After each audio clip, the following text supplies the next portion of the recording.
बिस्मिल्लाहिर्रहमानिर्रहीम, अस्सलाम वालेकुम।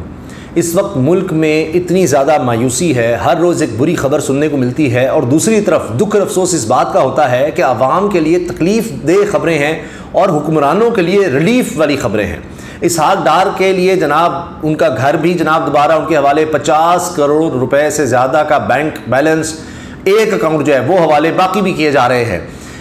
काबीना में एक दफ़ा फिर इजाफा हो गया है, अब 77 हो गई है काबीना की तादाद, पहले ही रिकॉर्ड था। यानी ये कहीं इनका जो पेट कहें, इनकी हवस कहें, वो ख़त्म ही नहीं हो रही मौजूदा पीडीएम सेटअप की कि कितने लोग हैं। 170 से ज़्यादा तो लोग हैं, उसमें 77 तो आपने शामिल कर दिए काबीना में, तो सारों को एक दफ़ा ही शामिल कर दें। ये तो हाल है उनके लिए, मरात और पता नहीं क्या कुछ। और गरीब के लिए क्या हो रहा है? पहली चीज़ ये कि जनाब 2022 पाकिस्तान की तारीख का सबसे ज़्यादा महंगा साल, ये जिसमें ये हुकूमत आई है, सबसे ज़्यादा बदतरीन कारकर्दगी, मुआशी तौर पर सबसे बुरी खबरें और महंगाई के तमाम रिकॉर्ड टूट गए इस साल में। ये मैं नहीं कह रहा, ये खबरें छापी गई हैं, सामने हैं, एक एक चीज़ का रेट सामने है, किस तरह से यहाँ पर कीमतें बढ़ी हैं, बढ़ाई गई हैं। वो जो कहते थे हम महंगाई ख़त्म करने आए हैं, अब मैं आपके सामने सिर्फ खबरें रखूंगा। गरीब के मुंह से नवाला छीन लिया गया। अब तो यूटिलिटी स्टोर में भी एक तो वहां पर चीजें महंगी की गई, ऊपर से कोटा भी कम कर दिया गया, महाना डबल जुल्म किया जा रहा है। ताजिर चीख रहे हैं। अब ऐसे हालात में कि जनाब लोग बता रहे हैं कि जहां जाओ नौजवानों को देखते हैं तो जो बुजुर्ग लोग हैं वो कहते हैं यहाँ क्या कर रहे हो, कहीं और मुस्तकबिल तलाश करो मुल्क से जाकर। ये इतनी मायूसी, 75% कहा जा रहा है कि जनाब डिप्रेशन का शिकार हो रहे हैं। इतनी मायूसी कभी पाकिस्तान में नहीं थी। कभी बड़े बड़े मुश्किल लम्हात आए लेकिन इतनी मायूसी नहीं थी, क्योंकि ये हुकूमत ना तो डिलीवर कर सकी है, ना कोई इनका प्लान है, ना कोई विजन है, कुछ भी नहीं है। मैं आपके सामने एक एक करके खबर रखता हूं और उसके बाद मैं आपको बताऊंगा कि आखिरकार, क्योंकि कोई इस वक्त नहीं निकल रहा, कोई बात नहीं कर रहा, कोई आवाम को रिलीफ देने की कोशिश नहीं कर रहा, सब तो इकट्ठे हैं। यहाँ तो इदारों का यह हाल है कि किसी से क्या रिलीफ मांगेंगे। कानून और इंसाफ की तरफ देखते हैं तो वहाँ कुछ नहीं होता। इमरान खान साहब इलेक्शन करवाने की कोशिश कर रहे हैं, वहाँ कुछ नहीं होता। अब इमरान खान साहब ने कहा है कि चलें इदारों में तो बात होती रहेगी, वो कुछ नहीं करते, हम जो कर सकते हैं खुद करें। तो इमरान खान साहब आगे बढ़े हैं।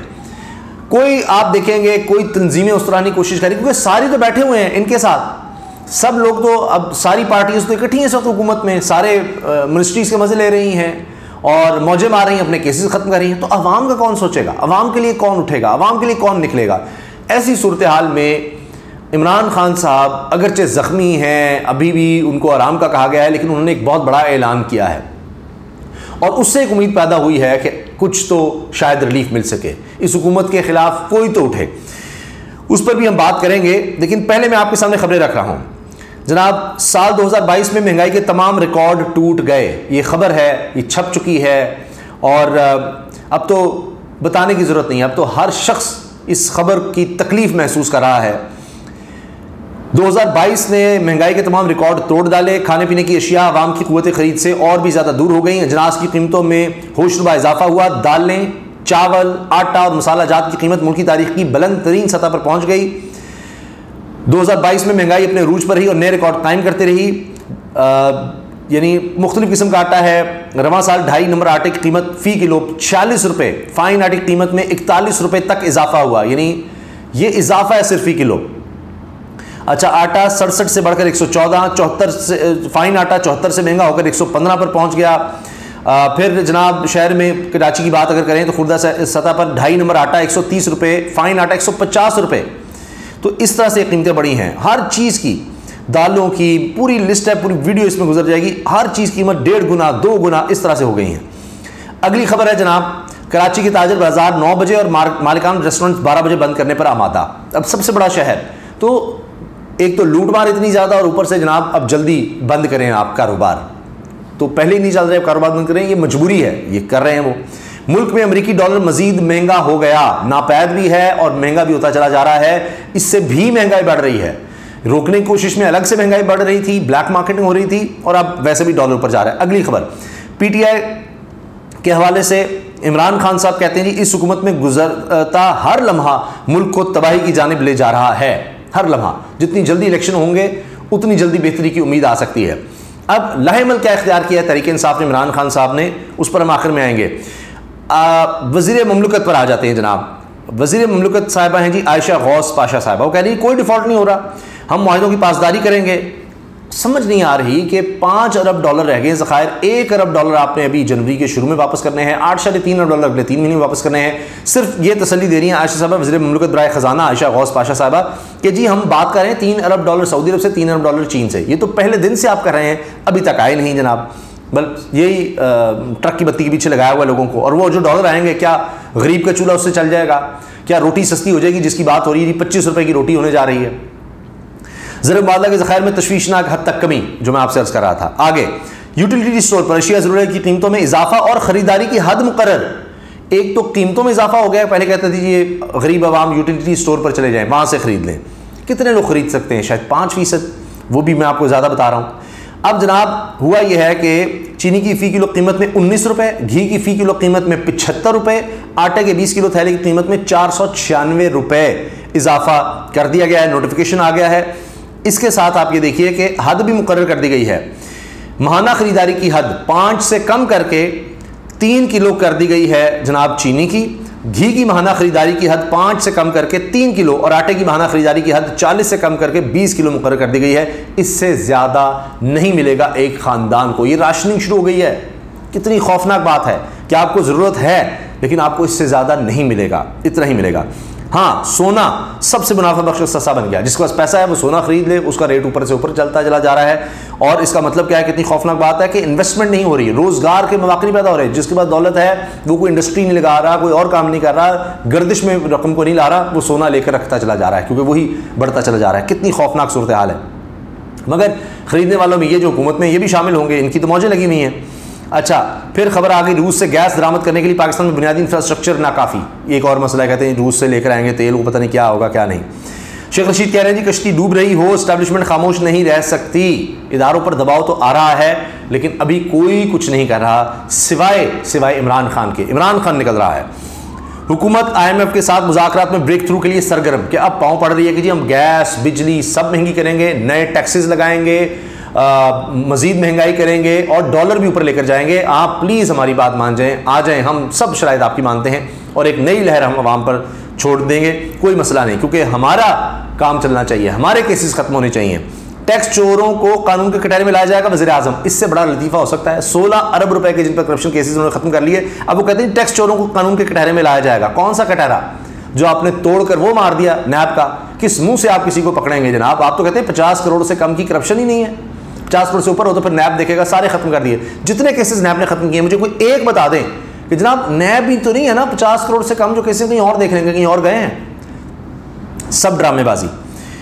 अच्छा, अब BBC छाप रहा है डिफॉल्ट का कोई इम्कान नहीं, वज़ीर ख़जाना इसहाक डार के दावे की हकीकत क्या? यानी इस पर डिस्कशन हो रही है।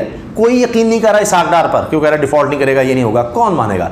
यानी इनके तो बारे में अब ये है कि कोई इनको सुनना नहीं चाहता कि झूठ के अलावा ये हो जाएगा, क्योंकि इनके अपने मामला जो हैं बड़े अच्छे चल रहे हैं। आखिरी सैलाबज़दा शख्स की बहाली तक चैन से नहीं बैठूंगा। भाई आपने कपड़े बेचने थे वज़ीर आज़म साहब, अब आप स्टेटमेंट ये दे रहे हैं, नए लतीफ़े छोड़ते हैं कि चैन से नहीं बैठूंगा, चैन से नहीं बैठूंगा। कपड़े बेचने थे आपने, कपड़े और ख़रीदे होंगे, कोई फैक्ट्री बेच दें, प्लॉट बेच दें, और 16 अरब रुपए निकाल देना।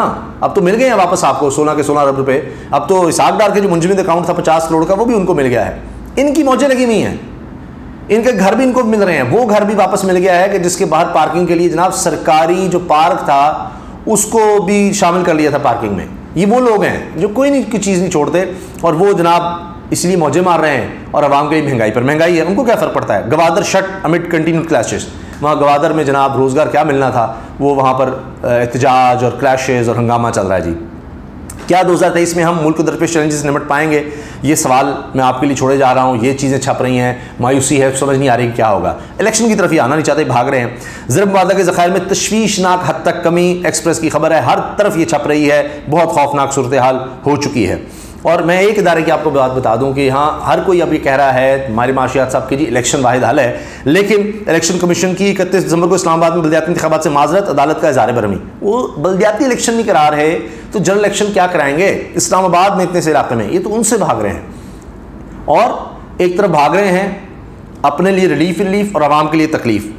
अब जनाब ये एक और मिनिस्ट्री आ गई है जी, 77 हो गए हैं तादाद। और अब जी मिस्टर अशफाक तोला चेयरमैन इनको लगा दिया गया reforms and resource mobilisation commission with immediate effect, फौरी तौर पर जनाब प्राइम मिनिस्टर बड़े खुश हुए हैं। The prime minister has been pleased to confer the state of minister of state बना दिया जी मिस्टर इशफाक तोला को। चलो जी, बहुत खूब, यहाँ पर ये हो रहा है और आवाम के लिए कोई अच्छी खबर नहीं है। आखिर में जनाब अब क्या है, इमरान खान क्या कर रहा है? इमरान खान निकल रहा है, इमरान खान दबाव डाल रहा है, इमरान खान शऊर दे रहा है और इमरान खान इस हुकूमत पर अब एक और दबाव डालने के लिए निकल रहा है। ज़ख्मी होने के बावजूद उसने ऐलान कर दिया है और अब देखते हैं कि कितना इमरान खान प्रेशर डाल सकते हैं कि कुछ आवाम को रिलीफ दिया जाए। और वरना तो उनको कोई नहीं पूछ रहा, कोई कुछ नहीं कह रहा। आप देख लीजिए, आप जितना मर्जी को बात करते रहे, टेलीविजन पर आ रही महंगाई हो गई, ये हो गई, कहते हैं कुछ नहीं, हम तो रियासत बचा रहे हैं। कोई बात नहीं, रियासत बचा रहे हैं, बस उन्होंने यही बात लगाई हुई है। कोई मसला नहीं है जनाब, फैक्ट्रियाँ बंद हो रही हैं, रोज़गार ख़त्म हो रहा है, कोई आप देख लीजिए, कोई टेंशन नहीं। ये जी ये हुआ, देखिए ना इमरान खान के दौर में ऐसा था, हमने तो डिफ़ॉल्ट से बचा लिया, कोई स्ट्रेटजी कुछ नहीं है। इमरान खान ने कहा है जी, पीटीआई का ऐलान आ गया है, पीटीआई का कल से महंगाई के खिलाफ मुल्क गिर एहतजाज शुरू करने का ऐलान। फवाद चौधरी ने कहा कि कल से मुल्क भर में महंगाई के खिलाफ एहतजाज शुरू किए जाएंगे। इमरान खान से मुलाकात के बाद मीडिया से बात करते हुए फवाद चौधरी ने कहा कि बढ़ती हुई महंगाई के खिलाफ कल से मुल्क गिर एहतजाज का आगाज़ होगा। चले, कोई तो निकलेगा, कोई तो उठा है इस मुल्क में। अच्छा, एहतजाज का आगाज़ होगा जिसके लिए पहले मरहले में 3 हफ्तों तक अरकान कौमी और सूबाई असम्बली अपने हल्कों में मुजाहरे की क़यादत करेंगे। यानी सूबाई असम्बली के लोग कौमी असम्बली को अपने अपने हल्के में एहतजाज करेंगे। कोई तो निकले, लोगों की उम्मीद तो बने, वरना क्या हम कौम बनेंगे, कोई आवाज़ उठाएगा, प्रेशर बिल्ड होगा तो ही कुछ हो सकेगा। अच्छा, इसके बाद जनाब बात यहीं ख़त्म नहीं होती, फिर यह है कि 3 हफ्तों के बाद, यानी उसके बाद इंशाल्लाह मुकम्मल सेहतियाब हो जाएंगे इमरान खान साहब। 3 हफ्तों के बाद चेयरमैन इमरान खान तहरीक में शामिल होंगे। फिर इमरान खान निकल रहा है जी, तहरीक में शामिल हो रहे हैं और फिर हम दोबारा सड़क पर होंगे। जब तक हुकूमत नहीं जाती ये सिलसिला दोबारा शुरू होगा। अब आप देखिए कि चूँकि सारे इदारे मिले हुए हैं इस वक्त हुकूमत के साथ, इलेक्शंस वो नाम नहीं सुनना चाहते, सब लोग कह रहे हैं बायदल इलेक्शन है। इमरान खान फिर मैदान में आ रहा है, महंगाई के ख़िलाफ़, बेरोज़गारी के ख़िलाफ़, लोड शेडिंग के ख़िलाफ़, माशी तबाही के ख़िलाफ़। क्योंकि अगर कोई नहीं निकलेगा तो ये तो रिलीफ लेते जाएंगे और आवाम को तकलीफ़ देते रहेंगे। उनको पता है किसी ने कुछ भी नहीं कहना, हमने सबको साथ मिलाया हुआ है, जो बोलेगा उसके भी जनाब मुँह में डाल दें, जनाब कुछ रकम डाल दें, कुछ जेब भर दें, कुछ कर दें। हमने तो बाहर ही चले जाना है, यहाँ पर सारा कुछ करके जो कुछ हो सकता है लुट्टो तो फुटो, ये जनाब मोटो है। लेकिन इमरान खान वो उससे ये खौफ खा रहे हैं कि वो आएगा तो क्या होगा। तो इन्होंने जैसे ही इमरान खान ने उन्हें भागने की तैयारी करनी है और इमरान खान इनको अगरचे हुकूमत में बैठे हैं फिर भी इनका पीछा कर रहा है और अगरचे इमरान खान के खिलाफ केसेस बना रहे हैं, बहुत ज़्यादा प्रेशर डाल रहे हैं, लेकिन वो हर सतह पर इनका मुकाबला कर रहा है। इजाज़त दीजिए, अल्लाह हाफ़िज़।